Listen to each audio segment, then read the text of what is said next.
नया साल में दारू मुर्गा खूब चलते, नया साल में दारू मुर्गा खूब चलते रे। Presented by PM recording studio Alamnagar Madhepura. आप सुन रहे हैं राजीव रंगीला की आवाज में। अरे सब दोस्त मिलजुल के पिकनिक मनेबे तो खेत में चूल्हा जलता। अरे सब दोस्त मिलजुल के पिकनिक मनेबे तो खेत में चूल्हा जलता। नया साल में दारू मुर्गा खूब चलते, नया साल में दारू मुर्गा खूब चलते। अरे सब दोस्त मिल के पिकनिक मनेबे तो छौरी के प्रपोज करबे। अरे सब दोस्त मिलकर पिकनिक मनेबे तो प्रपोज करबे। नया साल में दारू मुर्गा खूब चलते, नया साल में दारू मुर्गा खूब चलते रे। Mix by Balbhadra Singh.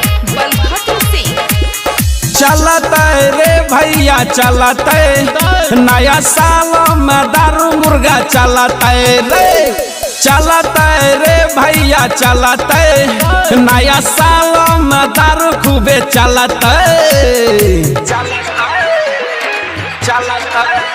अरे खैबे रे सभे मिली खैबे, छोटा छोटा रे पैक भी लगैबे। अरे खैबे रे सभे मिली खैबे, छोटा छोटा रे पैक भी लगैबे। अरे नहीं मिलते बिस्की बिया तो सारा भी हाथ मलते। अरे नहीं मिलते बिस्की बिया सारा भी हाथ मलते। नया साल में दारू मुर्गा खूब चलते, नया साल में दारू मुर्गा खूब चलते रे।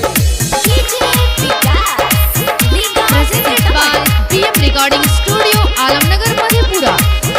अब की नया साल में करबे धमाल रे, सबसे सुनर पटेबे एगो माल रे। अब की नया साल में करबे धमाल रे, सबसे सुनर पटेबे एगो माल रे। जितना छाले पूरन की सभे छोड़ाबे, नया नया छौरी का पीछा करबे। जितना छाले पूरन की सभे छोड़ाबे, नया नया छौरी का पीछा करबे। अरे कर देबे प्रपोज हमें तो प्यार के दाल गल जैते। अरे कर देबे प्रपोज हमें तो प्यार के दाल गल जैते।